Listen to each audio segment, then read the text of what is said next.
Welcome to No Broken Legs.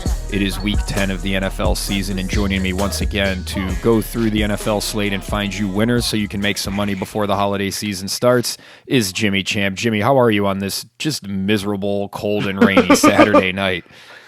I'm a little wet, bud. I'm a little wet. I have been in and out of the car like 87 times in the last 3 hours, and I'm just wet. That's too many, especially on a night like this.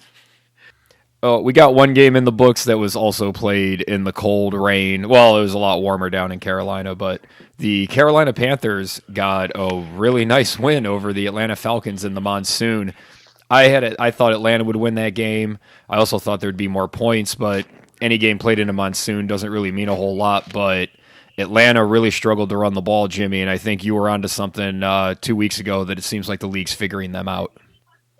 Yeah, and I think really for them, the bad weather is probably a real problem I think defenses are figuring them out, and then you add the bad weather, which is going to kind of eliminate a lot of the counter runs, a lot of the trickeration that they like to do when you've got to actually just line up and run some regular offense. They don't have the coaching staff to do that, and they don't have the players to do it. So, I'm not going to say Carolina looked great, but they pretty much dominated that football game. So who the hell knows what's going to happen in the NFC South? PJ Walker, I don't know. We'll see what he looks like the rest of the year, but I'm not impressed. It still looks like they're going to need to find a quarterback in the offseason. Yeah, they might fuck around. Their defense might be good enough to fuck around and win too many games to be in that to be in those like 1 through 5 spots where there are going to be some good quarterbacks available. And you've got a bunch of teams near the top of the draft that have multiple picks. They're going to be able to trade ahead of anybody they want. Yep. Carolina's not one of those teams, so that's probably enough to talk about with that game because I feel like Atlanta's going to fade down the stretch. You already seem to be there, and neither one of us thinks Carolina's really all that good. So it looks like, is Tampa Bay just going to steal that division? I don't know, man. I don't really think New Orleans is that good. No, but I think if Steve Wilkes can keep Carolina's defense fired up, Carolina might win that division, man. Oh, that would be so crazy. If Tampa Bay can't figure out offense, I mean, I think Tampa Bay's defense is the best unit in that division, and I think they could probably still win a bunch of 6-3 football games. Yeah, it's not going to be pretty. But Tampa's going to have to figure out how to get some offense somewhere. All right, that's enough of the NFC South. We'll talk about those other two teams when we get to their games, but let's get back to the Cleveland Browns, who are 3.5-point road underdogs against the Miami Dolphins, who have just been fantastic this year. The over-under is 49.5. That is up a point from where it was midweek. Jimmy, Cleveland's coming off the bye. They're getting some guys back. Denzel Ward's going to play. Clowney's definitely going to be out there. Can Cleveland keep this within the 3.5 points with all the firepower Miami has on offense? Well, this comes right back to what we talked about after the Bengals game was the Bengals game the aberration? Was the Bengals game the outlier? Can that be what the team looks like? I think Miami's offense is tailor-made for what Cleveland did to best Cincinnati. You want to blitz extra people, please do, because we think our wide receivers are better than your cornerbacks. I'm taking Miami because I don't think Cleveland will be able to handle that 8-minute stretch where Miami's offense explodes and they have to try to match score for score with Miami. I just still don't think the offense is built to do that. And I don't think you can slow the game down enough to take away that quick strike offense that Miami has right now. Like, Tua understands what he needs to do with Hill and Waddle. They look really good. Raheem Mostert really playing well. We thought he would look good in that offense, and he's really starting to look well. So I'm taking Miami here. I think this is a great litmus test for Cleveland. If there's any chance for the season to be salvaged or, this moral victories, however you want to look at it, maybe it's still a playoff shot. We can't lose any more games to teams in the AFC that are chasing for wild cards like you're probably going to be. And I think this is a huge game for Cleveland. I can't wait to watch it, but I am going to take the Dolphins. I think the Dolphins will win by a touchdown. I'm also taking the Dolphins here. And to further the point that you just made about losing to another AFC team, it's not just the record, which would be you'd be 2-5 in the conference. It's the fact that right now, after the division winners, you have the Jets, who you lost to, the Dolphins, who you lost to, the Chargers, who you lost to, the Patriots, who you lost to, and if they lose to the Dolphins, who you would lose to. Like, they would have just lost to the 5 playoff teams that they're battling against, as you said. And you're just not going to make the playoffs like that. Not this year. It's not going to happen. I mostly agree with what you said. I think Miami's going to use the run a little bit more than they have the last couple of weeks because the Browns' run defense is poor. You also have Miami likes to use the middle of the field. That's where Cleveland's very weak right now. I also, you made the point about Cleveland trying to slow the game down, and the Dolphins aren't great against the run, but to your point, I don't think Stefanski will run the ball enough to slow the game down enough. Like, I think this gets to one of those things that we've talked about consistently with Stefanski. I think the Browns can slow this game down. I just don't think they're going to try. That's disappointing. No, the Browns can run on anybody. They should be able to put up 200 yards rushing on pretty much any team in the league. And this is a team they should be able to do it against. I mean, Miami's mid-20s in run defense. Like, Cleveland should eat them up on the ground, and that's what they should be looking to do. I just don't think they're going to do that. They're not going to run the ball 40 times. Stefanski's not going to do that. Yeah, and I mean, in Miami's secondary is good. You know, their run defense isn't very good, but their secondary is good. I don't think Cleveland will be able to get a lot of big, explosive pass plays. The thing that Cleveland has to avoid to stay in this game is Miami has one of their 3-play touchdown drives. You can't have that 3 and out. Please do not throw the ball on first down ever in this game. Please, every first down, give the ball to Nick Chubb, pretty please. After a bad early start to the season with giving up really big plays in the passing game, lapses on defense, that seems to have tightened up. And this is a really good test to see if that's an aberration or if that's something we can expect to keep happening. Because if they can keep Miami from getting any big plays, that would be really surprising. I expect them to get at least one. Well, there are plenty of people making the same statement that you're making, that the pass defense has gotten a little better. I'm going to go the other way and say the pass defense has looked a little better against teams with broken pass offenses. Well, that's a fair statement. So I guess we'll find out what's going on Sunday. Like, if you blitz Joe Burrow, it's going to look broken. And, yeah, the pass defense looked pretty good against Mac Jones. Like, I don't know. And Lamar. They didn't give up any big plays to Lamar. That's true. But Baltimore didn't. Yeah, the Baltimore game, they did. They played okay there. They didn't really try to throw the ball. But they did play well there. I'll give you that.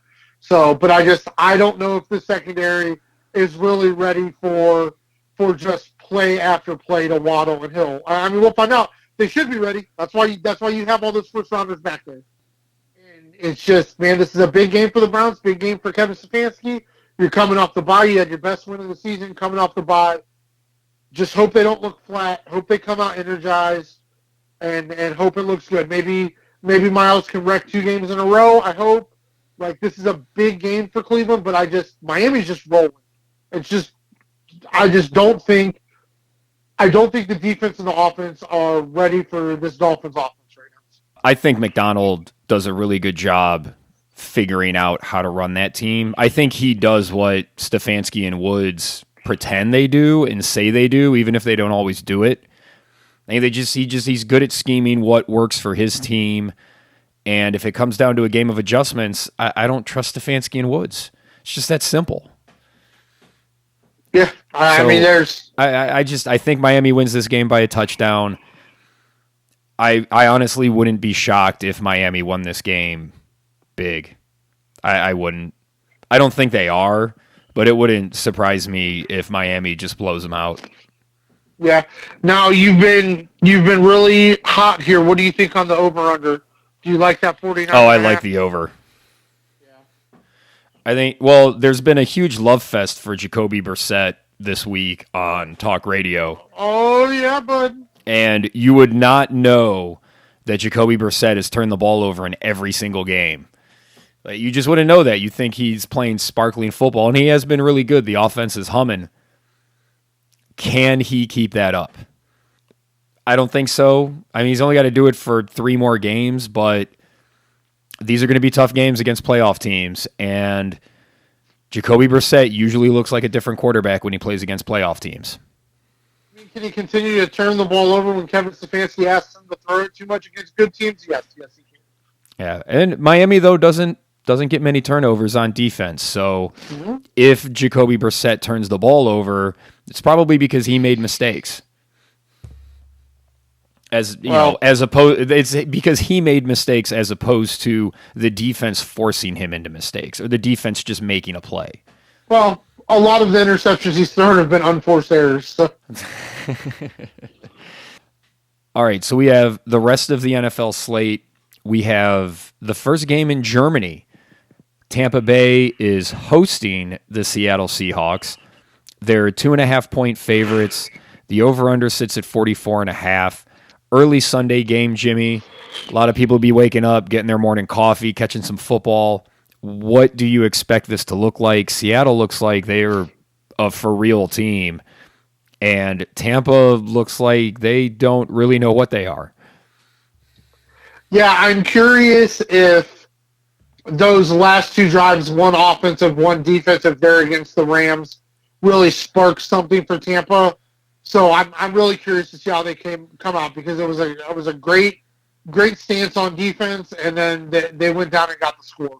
So they did their job there. So I'm curious to see what that looks like. That being said, I'm going to take Seattle at plus 2.5. I'm going to take the under, and I like the money line at plus 120 for Seattle. I think Seattle has looked like the better team here. So if I can get plus 120 on the better team, who I think is the better team, I'm going to take that every time. So I'm going to go ahead and take Seattle here. I don't think Tampa Bay's offense works unless Brady's throwing 50 passes. Because they should have won that game going away. I mean, Mike Evans, thank you very much, lost. He had, 4 drops? Yeah. So there were times where they were punting because guys just couldn't catch the football. Yeah. And you wouldn't expect that to be something that continues for Tampa Bay with that receiving core. But I don't think Brady wants to throw 50, 60 times a game. He's going to continue trying to run the ball to shorten these games because he doesn't want to take hits. I was going to say, he doesn't want to throw it 50 times from the pressure he's been getting. Yeah. He'd be happy if it was a clean pocket, but it's not that. Now that equation changes later in the season, but as long as the NFC South continues to be a dumpster fire, if they can win 8 or 9 games and get in, Tom Brady doesn't give a fuck. He just give me to the playoffs. And then we get a home game against the Giants. Right. Yeah. You're going to play the Giants at home and you're Tom Brady. You're playing against Daniel Jones. You take your odds. Fuck it. Yep. And plus, I think Seattle's they're just playing really good football. Pete Carroll's a smart coach. They're playing good team football. They look a lot like those early Patriots teams before Tom Brady really became Tom Brady, which makes this game a little more interesting too. I just think Seattle, man, they're a good team. Unless Geno turns back into a pumpkin, which at this point seems unlikely. I mean, shit, we're 9 games into the season. Yep. Yeah, young Kenneth Walker has really filled that void left by Chris Carson very nicely. And like I said, they're still playing weird games because every game's got to be weird if Pete Carroll's coaching it. But they look sound, they look put together, and Pete Carroll is doing a great job of just, whether he has the personnel for it or not, he's attacking the other team's weakness, and I think they'll be able to do it in this game. I really do. I think they'll win this one outright. So, our next game features the Buffalo Bills are home against the Minnesota Vikings. This line's gone all over the place. Minnesota was 4-point underdogs. Now they're 3-point underdogs with it looking like Josh Allen maybe might not play. We'll get to that in a second. The over-under sits at 43. That's down 2 points from midweek when it was 45. Plus 147 for the Vikings, minus 167 for Buffalo. Josh Allen did not practice today. He is hour to hour, I believe, was what Sean McDermott said. I'm thinking he plays, but either way, I like Minnesota here with the points, Jimmy, even with it down to 3. I gobbled this up when it was 4. What say you? Oh, they better not put Josh Allen out there against that Minnesota defense right now, because dude, the Jets pretty much gave you the blueprint if you have the personnel to do it. I think the Vikings pretty much have the personnel to do it. I probably would have taken the points with Minnesota, because even if Josh Allen plays, I think Minnesota is still around a field goal, so I think they would have been good there. But I'm going to go ahead and take Minnesota at +3, the under and the money line at +147 on Minnesota. I think without Josh Allen, I think Minnesota is a considerably better team than Buffalo. So once again, if I can get the better team at +147, I'm going to do that. I actually don't mind if Allen plays, because for Buffalo's offense to really be as good as it needs to be, he needs to be a running weapon. Yeah. And I just don't think they're going to do that if he's out there.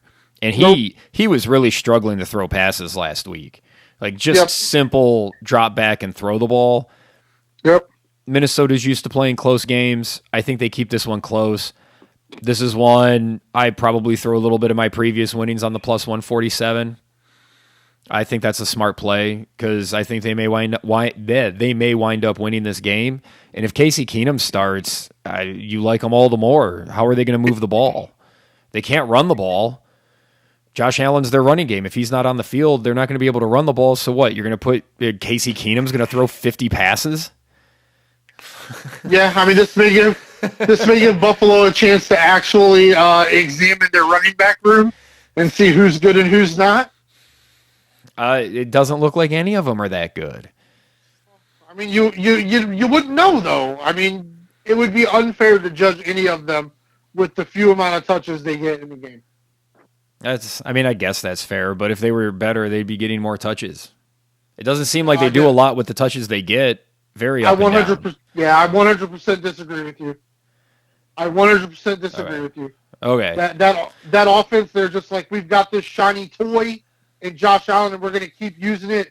But he started to run into Tonka trucks last week, and we saw what happened. So, well, one guy who has been making the most of any time the ball's in his hand is Justin Fields lately. He is growing nicely as a player. He gets to have a home game where he's a 3-point favorite against a really bad defense with the Detroit Lions.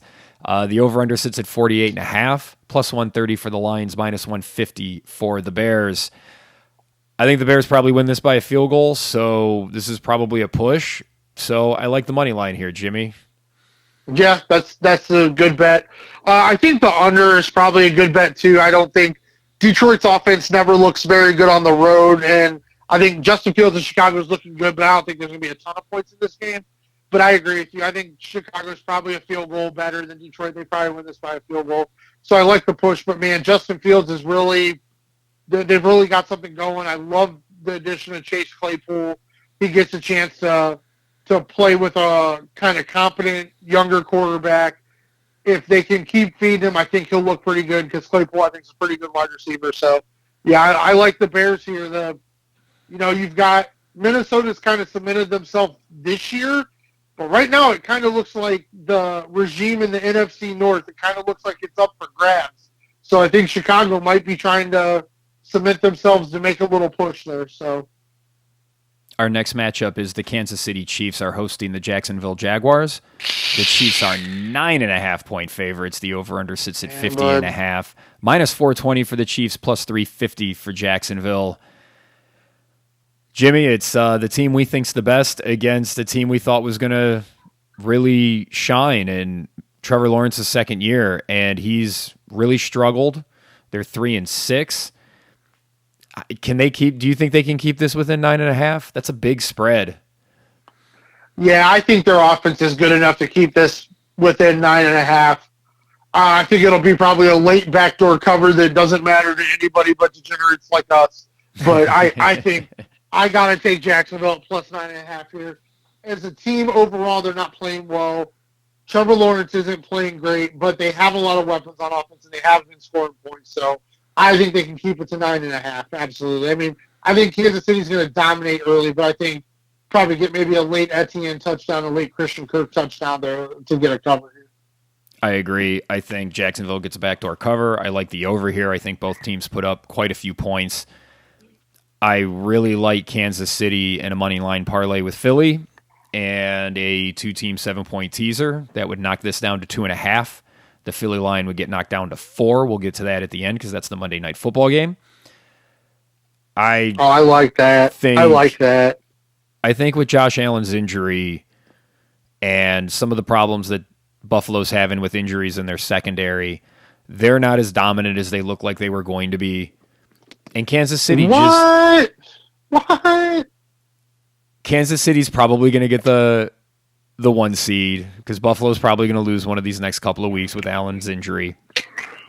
And I remember texting you on Sunday after you got it right with the Jets beating the Buffalo Bills. I said the Bills are gonna fucking lose an Arrowhead again in the playoffs. Yeah, that's what's gonna happen. Like that's just what's going to happen again. Yep. Our next matchup sees the surprisingly 6-2 New York Giants hosting the Houston Texans. This is a 4.5-point spread, down half a point from midweek. Over-under sits at 40.5, minus 225 for the Giants, plus 190 for Houston. Jimmy, Houston plays super close games. The Giants do too. Houston doesn't win any of those games, though, so I think you should take Houston to cover and the Giants to win. I also like the under. Yeah, I think I'll co-sign all 3 of those. Check. I like it. Not much else needs to be said except I would say if you're a fan of running backs like we are, this is a game maybe if you've got the Sunday ticket or you're in a bar, probably flip over and watch this one because Saquon Barkley and Dameon Pierce might both put on a show in this one. Pierce is a little questionable, but if he plays, that young man is running really hard, and Saquon is, as you talked about before, Saquon's having a resurgence, so this could be a running back heavy game. There might not be 20 passes thrown in this one because I don't think the Giants will have to throw it to win, and the Texans can't decide what they have in Davis Mills. But I agree with everything. Nothing. That's what they have in Davis Mills. Wow, nothing? This is, like, that team's not terrible. No, and they don't win games. He's just not good enough to win them games. They look like with one of these quarterbacks coming out in the draft. Yeah, I mean, that's where I think they're going to go. I think that's where everybody thinks they're going to go. Our next matchup is the Pittsburgh Steelers hosting the New Orleans Saints.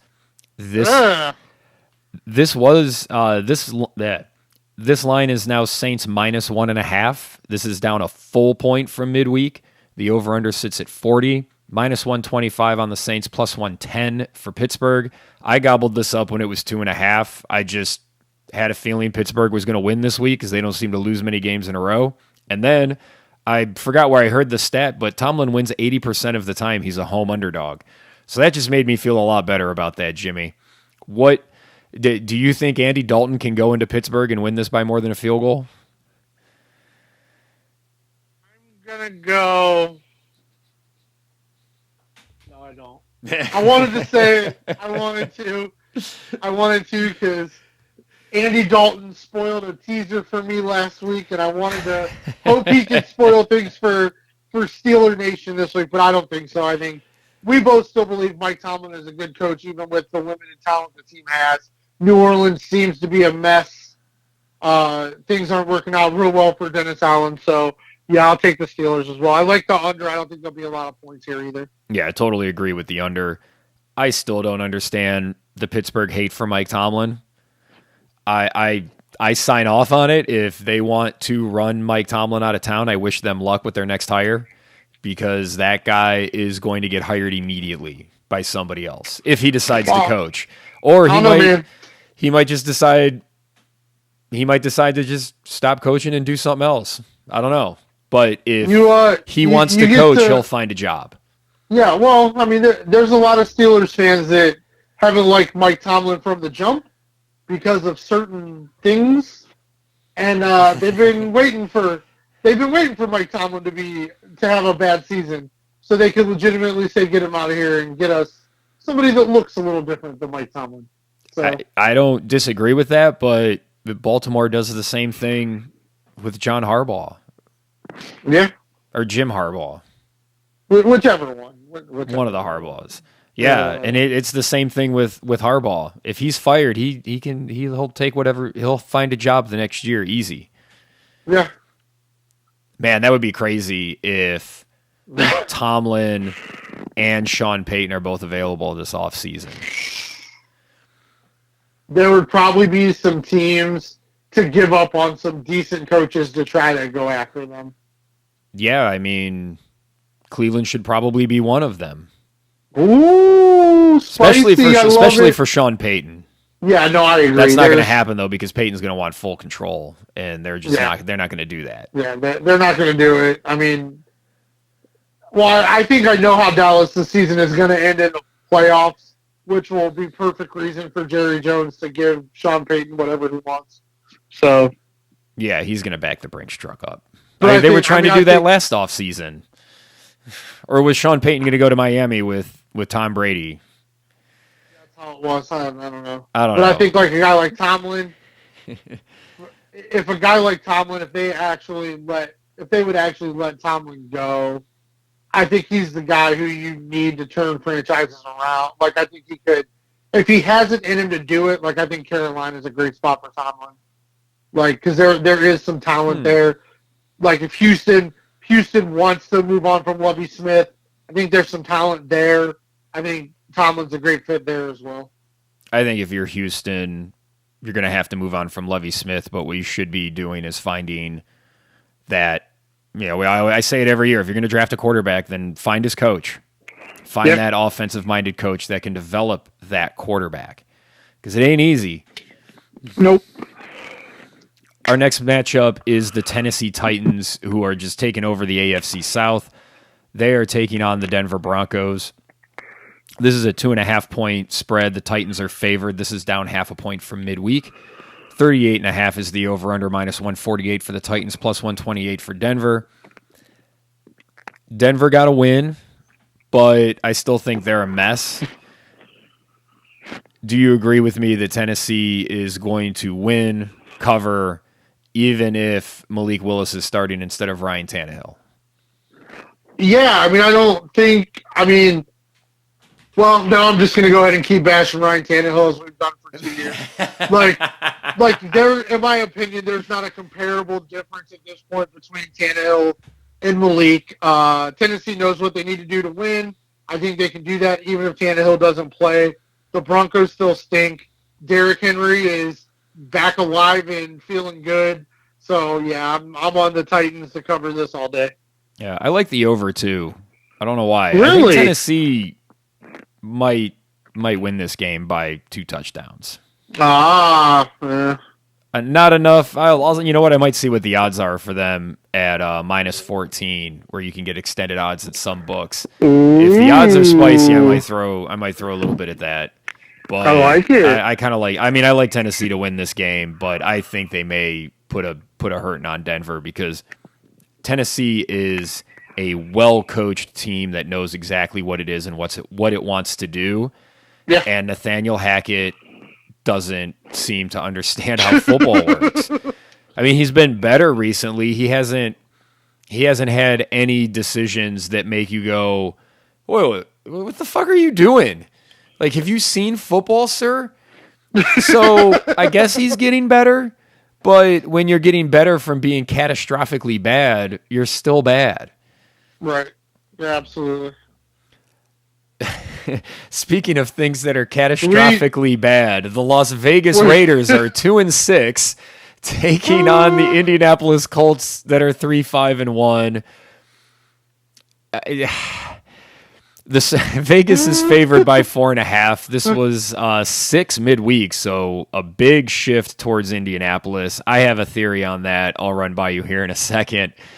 The over-under is 41. That's down 1.5 from midweek, minus 215 for Vegas, plus 180 for Indianapolis. We have to start with the fact that Frank Reich got fired, which doesn't surprise either one of us. We haven't thought much of him as a coach. He's supposed to be this offensive guru, and they keep giving him quarterbacks, and all of those quarterbacks keep underperforming. So it's him. It's him. Can't be all of these. I mean, well, some of these quarterbacks aren't really all that great, but they're all underperforming, in my opinion. Yeah, and then this year, I think what made it worse this year, now, he's been injured a little bit, but refusing to let Jonathan Dagnum Taylor be Jonathan Dagnum Taylor was probably the nail in the coffin.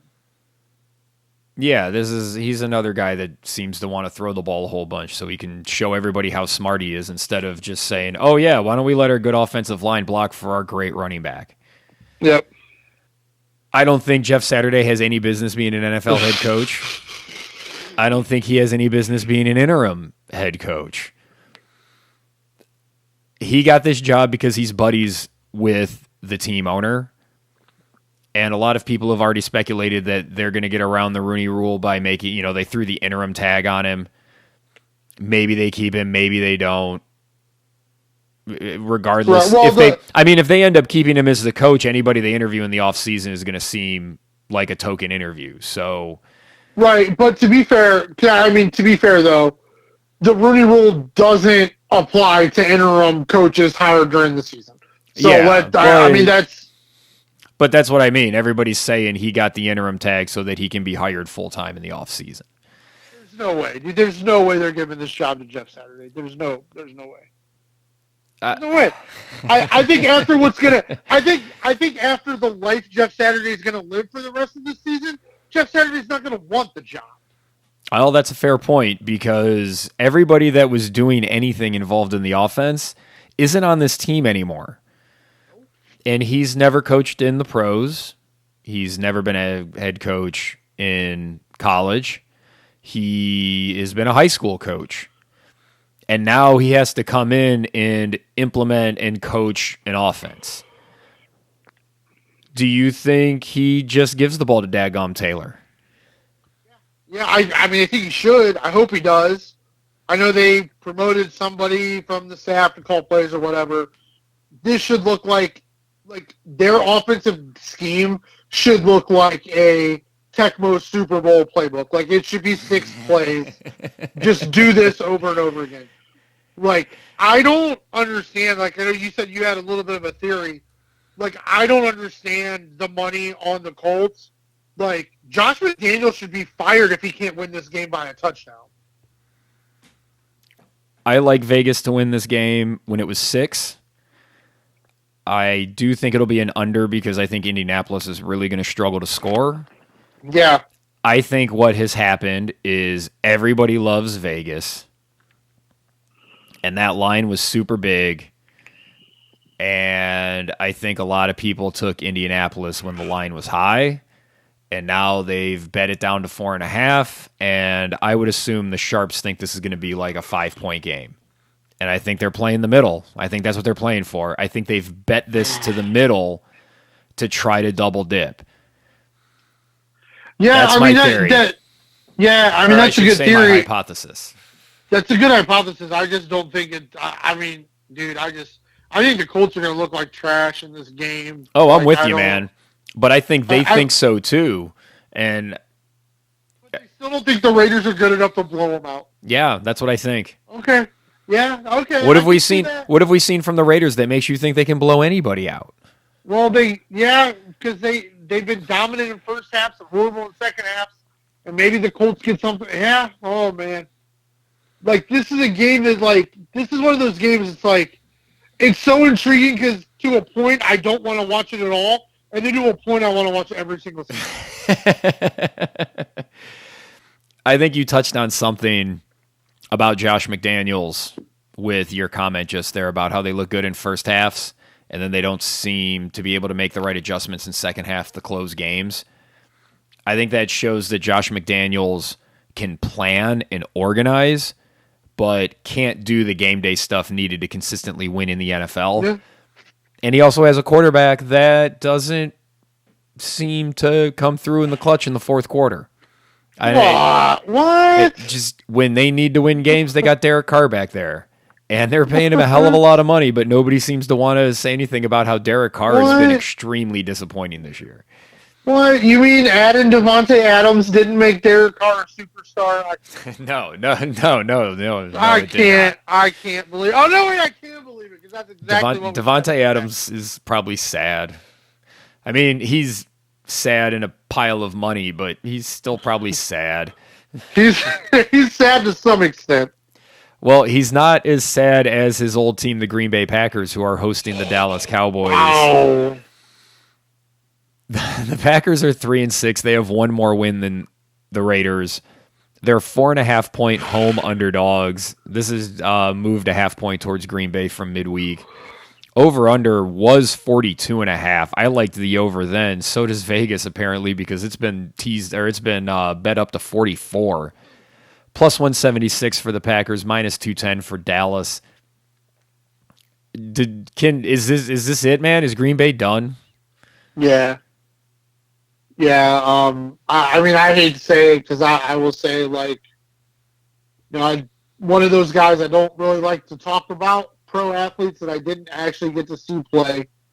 As far as actual arm talent of throwing a football, for me personally, that I've seen throw a football, Dan Marino, Jay Cutler, and Aaron Rodgers are the three most impressive, like, just flick a football wherever they want to throw it. I don't know what Joe Rogan did to Aaron Rodgers, but he broke him. I wish Is it like the Kardashian effect? Is this the beginning of the Joe Rogan effect? Yeah, like I don't understand. But, I mean, Aaron Rodgers, no, I'm not. Like, these young wide receivers have dropped footballs, 100%. Yeah. But as you've stated, you can't be the highest paid quarterback in the NFL and expect the team to build a roster and still pay Devontae Adams. Like, you just can't have that all the way. But Aaron Rodgers is also throwing bad passes. Like, I mean, he has more interceptions through this point of a season than he's ever had in a whole year. Like, it's wild how bad Aaron Rodgers has got. I know Aaron Jones has been dinged up. The offensive line can't run block, can't pass block. These young guys, one of them will be good one week, and then he tries to lean on them, and they're bad the next week. Like, it's wild to watch. I guess it's weird with what we saw out of the longevity of Roethlisberger. Like, there were still, like, little glimpses where he could still just throw bombs downfield that would be caught, and you were like, maybe he's not quite done. And you got Brady still doing what he's doing, and Rodgers just looks done. Like, I don't know. It's weird. Like, it's really weird for me because I think he's the greatest quarterback actually throwing the football of our lifetime. He won't ever, be in that GOAT conversation because of the Super Bowl wins that other quarterbacks have. But just the thrower of the football, I think he's the most talented quarterback I've ever seen. And he's been successful with this level of talent around him in the past. Like, Devontae Adams has been injured for seasons. You know what I mean? Like he's played with this level of skill players in the past and succeeded, and he just can't seem to get it done. The defense has wildly underperformed. I thought they would be a top 5 overall defense. The defense has been garbage, and Dallas is coming to town playing really good football. Dallas has a really good defense, and that is not who you want to see when you are struggling to move the ball offensively. Nope. I like Dallas. I like the over. I think Dallas is rounding into form. They look like a really good football team, and if they wind up, they've been making a lot of noise about trying to get OBJ. I think he'd add another little wrinkle to their offense if he's used the same way as he was in Los Angeles. I don't really think they need him right now to be competitive in the NFC. And with Parsons playing like he is, you got to like their chances against anybody in a one-game matchup. And I think he's going to wreak havoc. I think Dallas wins this game by a touchdown. Yeah, I mean, you've got Diggs back there on the back end, who's such a compliment to Parsons. Absolutely. But I think OBJ would, like, I understand wanting to add a piece, but I really think he would set the offense back because they need to just keep feeding Pollard and Zeke. Like, Zeke looks okay. Like, he's never going to look like he's looked in his prime, but he's running well, and Tony Pollard could be a top 5 running back in the league next year. Like, he looks that strong, and if you add OBJ, you're going to take carries away from those two guys, and I don't think that's the recipe for success for this team. I would agree with that statement. Well, on to OBJ's team from last year, the LA Rams. They are hosting the Arizona Cardinals. Rams are 3-point favorites. 40 is the over-under. This was 3.5 points higher midweek. I'll get to that in a second. Plus 130 for the Cardinals, minus 150 for the Rams. The reason the over-under dropped 3.5 points, I liked the under at 43.5. So with Matthew Stafford in concussion protocol and unlikely to play, I like that even more. Kyler wasn't at walkthrough today, and, he's a game-time decision with a hamstring, or he's playing the new Call of Duty pack. I don't know. Yeah, I guess we'll find out Sunday. I liked Arizona beforehand because I see the Rams favored, and I go, I should bet the other side of that. That's just how I feel. That's fair. Their offense doesn't look like they can do anything. The defense, they've got a lot of talent over there, but they don't seem to dominate. And I wonder how much of that is because they have to face so many plays because that offense is just not good. Yeah. Well, yeah, the defense was really frustrating. Like, the Rams should have beat the Buccaneers last week. Like, the defense made a great defensive stand. They never should have been back on the field, and the stars all pretty much said so in the post-game interview. So the defense is getting frustrated, and I don't know at what point you stop playing harder and pushing more. You've got your ring. Everybody's got their ring. Do you just start to look at this as a lost season? I don't know I'm guessing they don't own their first-round draft pick, because they never owned first-round draft picks. So I don't know if maybe they have this first-round draft pick. I don't know. No, I doubt they do. It's probably Khalil Mack or maybe even Jalen Ramsey. I don't even know at this point. Yeah, but it's just, man, they've got to fix the offensive line. They've got to fix the scheme. It's certainly not going to get better without Matthew Stafford. This is a stay away for me because there's so many questionable situations. I'm still going to take the Rams because I just can't bet on Cliff Kingsbury against Sean McVay. but this is a stay away for me, but I will take the Rams. But there's just so many variables here. This is one you probably want to avoid. From the LA team that fans celebrate to the LA team that nobody seems to cheer for in LA anyway. They are traveling to San Francisco to take on the 49ers. The Chargers are 7-point underdogs. Over-under sits at 45.5. This is the Sunday night game. 49ers minus 300. Chargers plus 260. This is a big line, Jimmy. Big line. It's a big game. A lot of big numbers here, bud. 7. A lot of big numbers here. San Francisco's favored by 7. Is that Christian McCaffrey effect? Well, it's not the Jimmy Garoppolo effect. Word. They've got so much talent on that side of the ball. He doesn't have to throw the ball more than 10 yards downfield. Kevin Wildes had a line today, or was it Kevin? I heard somebody today going through YouTube while I was working that said Christian McCaffrey has as many, like a pass that has traveled 30 yards in the air. He has one, and Jimmy Garoppolo doesn't have any. Yeah, I mean, no surprise there. But the Chargers going to Charger, man. I like the Chargers to cover this because I don't trust San Francisco to win by 7. But I saw this. The Chargers are 5-3, Jimmy. How the fuck did that happen? So it's a good team, man. It's a good team. They don't seem like a good team, though. Like Brandon Staley, they're a good team. I just every time I see them, there's a disconnect between how people talk about them and what they look like when I see them with my eyes. I agree, but they have found ways to win games. Now, they did come through their soft part of their schedule with wins, and that's what you do. You stack wins when you can. Yeah. So kudos to them.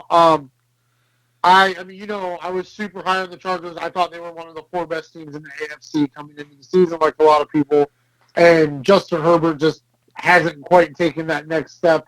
He can, even more so than Josh Allen, he can have series, drives, games where he just doesn't look like the superstar that he can be at times that we've seen. And they've been really beat up. Keenan Allen being out, Mike Williams has been out. Like they've been really beat up. But the silver lining with the receivers being hurt, Austin Eckler has finally got fed a little bit, and that's kind of limited the pass plays. It's gotten away from the 55, 60 throws a game, which is probably better for them. Which is better. It's better for the team. I love the +7 because I don't think San Francisco is good enough to beat this Chargers team by 7 points, and I'm really tempted by that +260 money line because I think in a game that's going to be close, Kyle Shanahan's still going to coach like an old guy. He's like Kyle Shanahan and Sean McVay punt when they're supposed to punt. They don't get caught up in analytics. But this may be a game where Brandon Staley goes for a 4th and 8 when he shouldn't, and it flips the game and they get a win. So I really am kind of leaning towards that money line as well, but I definitely like the Chargers at +7. I definitely think that the Niners are not 7 points better than the Chargers. I'm debating whether or not I'm going to throw this into 7-point teasers with Philly and KC. Because I think the Chargers cover, but I think San Francisco wins. They have to win this game. They go to 4-5. They're really behind the 8 ball when it comes to the division, and you don't really want to be playing around in the NFC right now with a losing record. No. Because if you can get to 9 wins, you're going to the playoffs. But if you sit at 8, it's not going to be enough. I think you're not going to see an 8-9 team from the NFC make it. So they need to stack wins, as you said. This is a tough game for both these teams. If the Chargers lose this game, they're pretty much done when it comes to the NFC West. And just big divisional implications for both of these teams. I can't wait to watch this football game. Yeah, I mean, it's a big game. Like it's one of the, I think, even if Josh Allen doesn't play, I still think Minnesota-Buffalo is a big-time game. But this is a big-time game this has big implications in the AFC and the NFC conference and division games. Like, hey, it's a huge game. Like, I can't understand that. Like, we're getting to the part of the regular season where now you're going to have some games that feel like playoff games. And even though it's an AFC versus an NFC team, like, this game's going to have that kind of feel. Yeah, and I think they both need it. Like, I can see Kyle Shanahan kind of feeling out what's going to happen, and Brandon Staley, running Hail Marys. Like, just because that's just what the dude does. Yeah. So, when it comes to stacking wins, no team has done that better than Philadelphia this year. They are 8-0. They are hosting the Washington Armada, and they are 11-point favorites. Man. The over-under is 43.5. Washington is +400. The Eagles -500. Philly won the earlier matchup 24-8 with Wentz starting. I already said before I like Philly in a 7-point teaser with Kansas City and a moneyline parlay because I think they win this game, but I think 11's too much. I do like the over. You've just been on it, Jimmy. Ever since I've come around on the Tyler Heineke, I'm making hay with the Washington Armada. I don't know. He might be one of those quarterbacks who's not good enough to win, but he's good enough to cover. That doesn't work for some people, but it works for us. Yeah, I was going to say, those are my favorite quarterbacks because they're generally consistent, and you can generally make money with them because of that consistency. They're constantly underrated, and those are the small things that can help you make money. Look, he doesn't have to win football games. I don't give a shit if they win. How many years did we make hay with the Cleveland Browns because they were like 3-13 on the season, but they'd go 11-5 against the spread? Yep.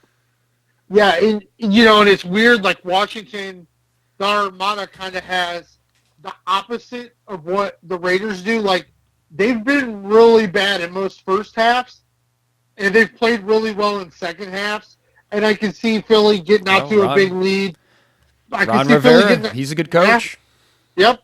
see Philly getting out to a big lead, taking the foot off, and then here comes the Heineke Express, and Washington gets the cover. Like I think the backdoor cover king. I think Philly's just a little too overvalued here. Like I definitely think they're the best team in the NFC, but I don't know if they're ready. I'm not ready to just expect them to beat teams by 11 points. Like I'm not there yet with them. Like I thought they were going to be really good. They've been really good.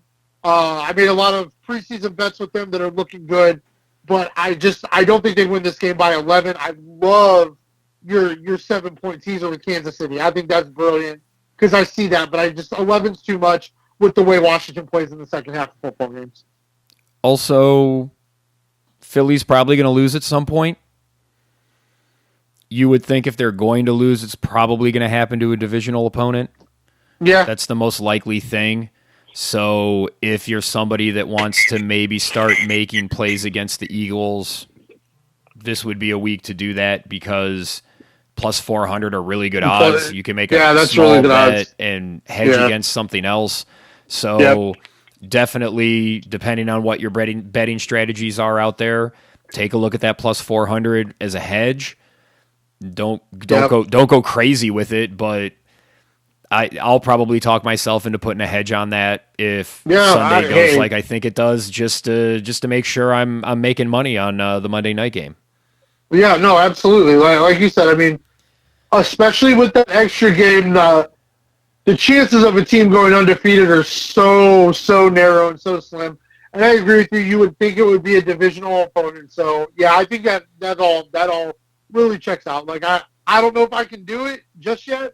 We'll see how some of my other money line moves go Sunday, and then I might be right there with you, just rooting on the Armada Monday night. So I talked myself into it, and we can wrap the podcast up with this. I am looking at Philadelphia's schedule, and they've got Washington this week. They're at Indianapolis next week. Then they're home for Green Bay and Tennessee. Then they're at the Giants, at Chicago, at Dallas, and then home for New Orleans and the Giants. Do you think Green Bay, Tennessee, New York Giants, those 3 games, weeks 12, 13, 14, that's kind of where I'm looking that they're probably going to drop a game.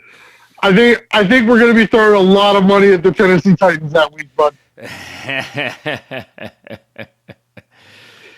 All right. I think if you're going to beat this Philly team, you've got to be able to control the clock. You've got to be a well-coached team, and you've got to be able to make some turnovers and take advantage of that. And those are things Tennessee does well. So that'll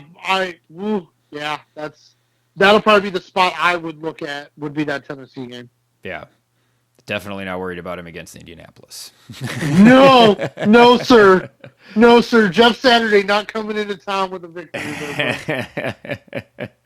I think if you were going to hire Jeff Saturday, that job should have been posted on Indeed. Like, I should have had a chance. I should have been able to put my resume up against Jeff Saturday. That's bullshit. I think there's a lot of people that think that same thing, Jimmy. Do you think within now I'm gonna preface this with the amount I care about Indianapolis Colts coverage is so very little because of how much I didn't like the way Frank Reich ran that team and all of the positive press a team was getting that couldn't win any important games. That being said, do you think, because I have a feeling on it, do you think the players within the organization are frustrated that goes to Jeff Saturday and not Reggie Wayne? I would think so. I would, especially because Jeff Saturday, he's buddies with the owner. Like that's it. Like even beyond the dynamic of skin color, which definitely plays into this, and we kind of touched on that a little bit before about how it seems like they're trying to do an end around on the Rooney Rule, which just that in and of itself would piss the players off. You have hired. This is a nepotism hire. Like that is going to bother some of the guys in that locker room. Like, why does this guy get a shot? What has he done to earn this shot? You know, especially a lot of those middle talented guys that you round your roster out with that play a considerable number of snaps. Like, those are guys that had to fight and scratch and claw for every opportunity to make an NFL squad.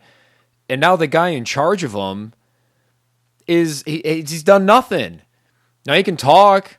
He's definitely charming. He seems like he'll be able to at least talk his way in that room. But yeah, if they struggle, that's probably going to blow up really quickly. At least that's how I see it.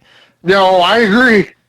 I don't know how he's going to be organized enough. That's what I don't understand. How is he going to be organized enough to run that team? Because it seems like he wants to do the Urban Meyer thing. He wants to be the head coach, CEO. Yep. But that doesn't seem to work. Like, the guys that do that effectively, Bill Belichick does that. Andy Reid does that. Those guys are coordinators. Like, they call one side of the ball, and they have a deep understanding of football. Pete Carroll does that. Yep. But most of the other guys that have tried to do that don't seem to do very well, and we saw a shitload of them come through Cleveland. Yep, I completely agree. Like, man, it's just so weird. And I think it probably makes it worse how absolutely ignorant the things Jim Irsay was saying. Like, it was a clown show. That's just, man, that is. We were talking last night at Bowling, and I told your father-in-law that Donald Trump is a professional wrestler from the 80s. And he kind of chuckled a little bit, but I mean, that's what a lot of our society has turned into, is like fucking territory era wrestling. Like, that's how a lot of people behave.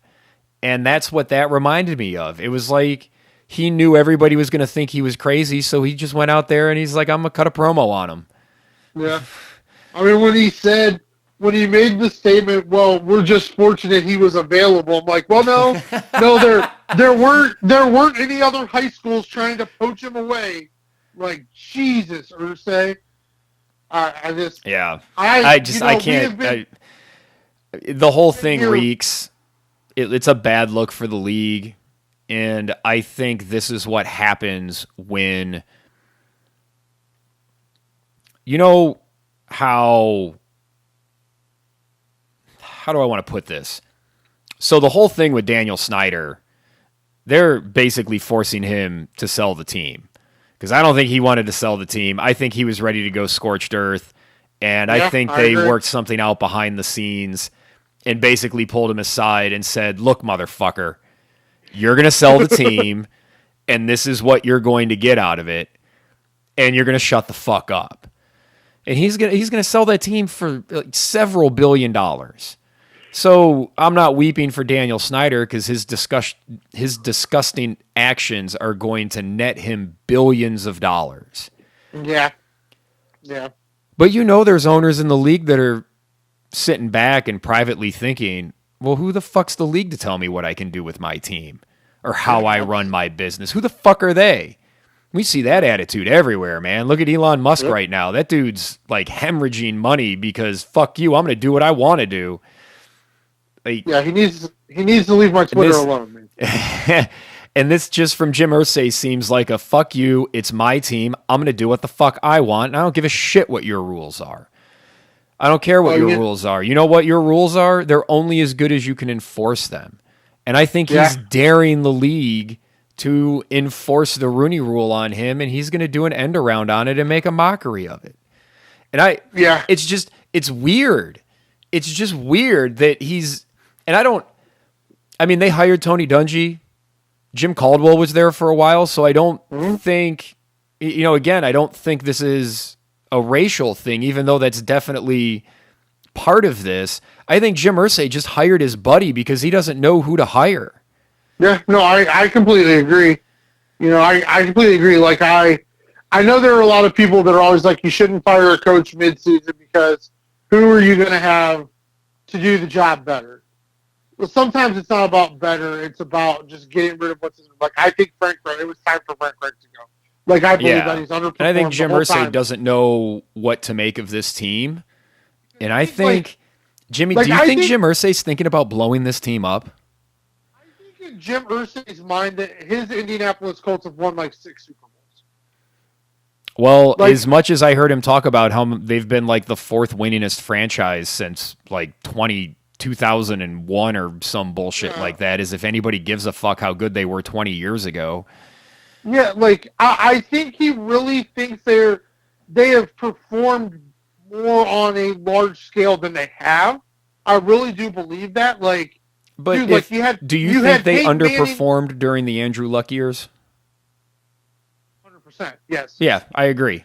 I think this organization, and Frank Reich was the perfect coach for them because I think they've been underperforming for a decade.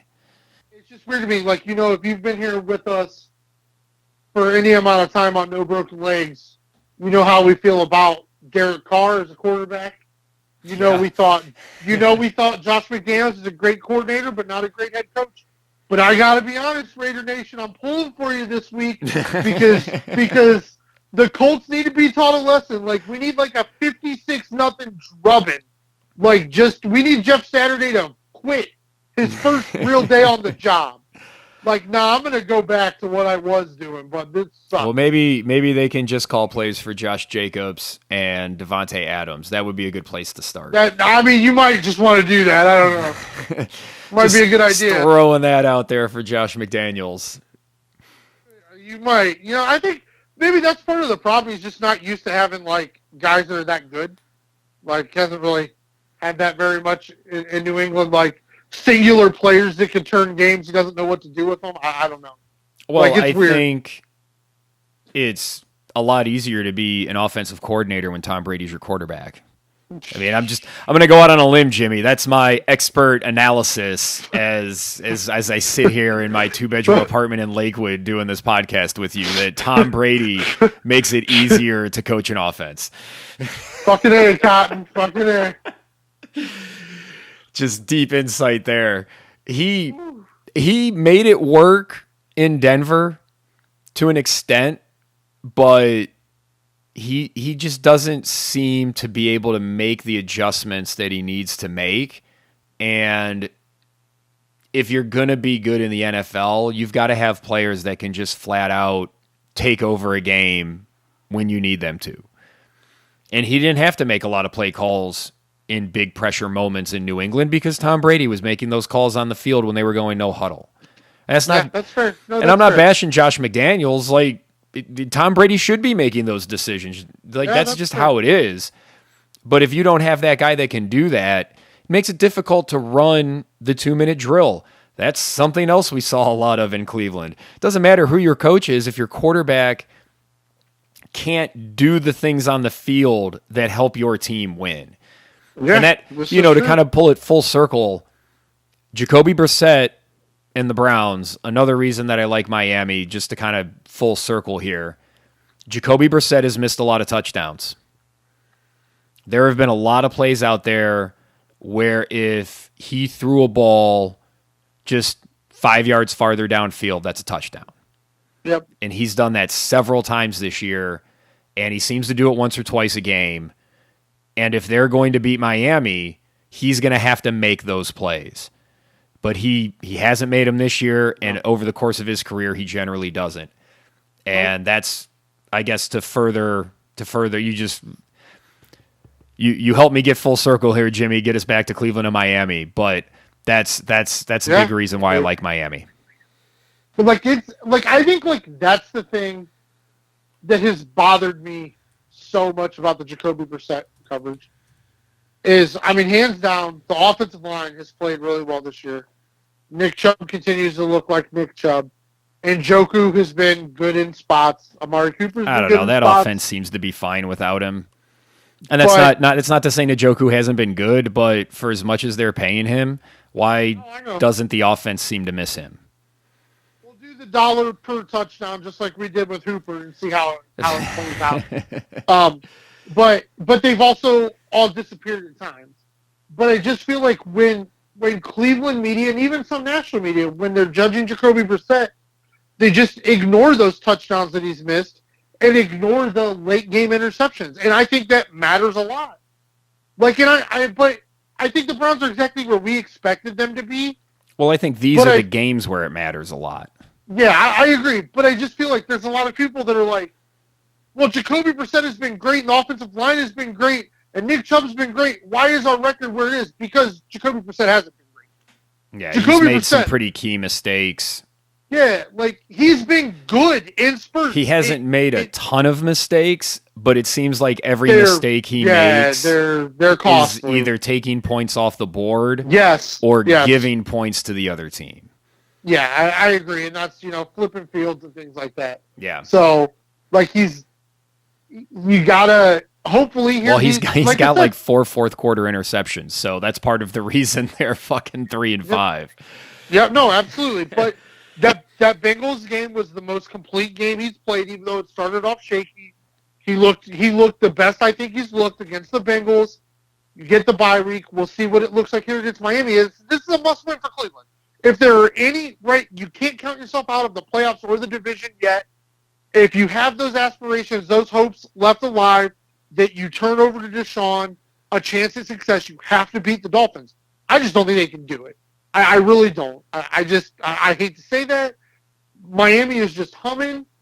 I think Miami's got a secondary that's going to turn Brissett over, and when you turn Brissett over, normally the defense comes out flat after the interception because it was like somebody told them, Jacoby Brissett never throws interceptions. You don't ever have to worry about it.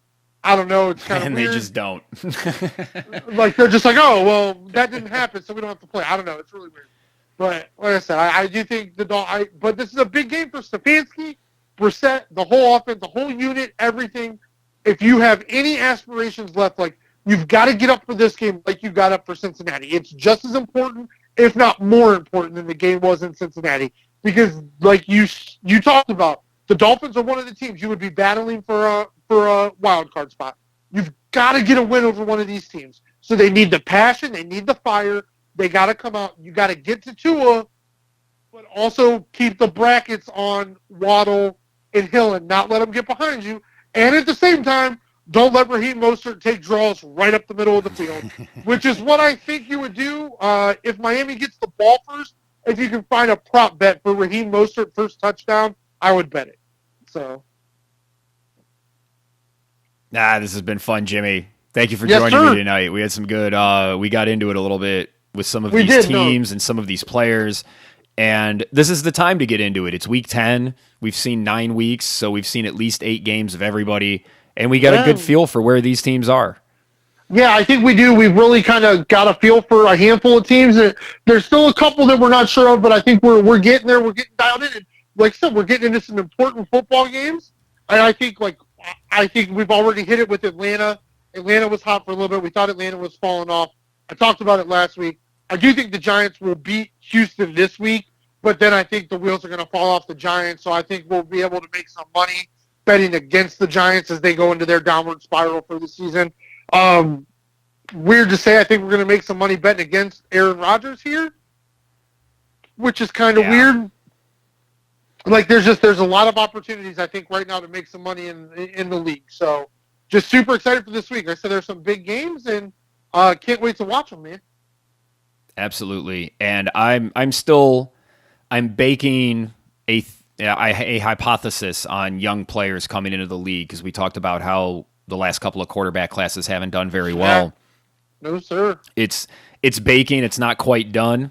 So I will have that for all of you listeners here in a few weeks. And I'm really trying to tie it into the betting angle and how we bet these games to really, I need to just see a few more weeks.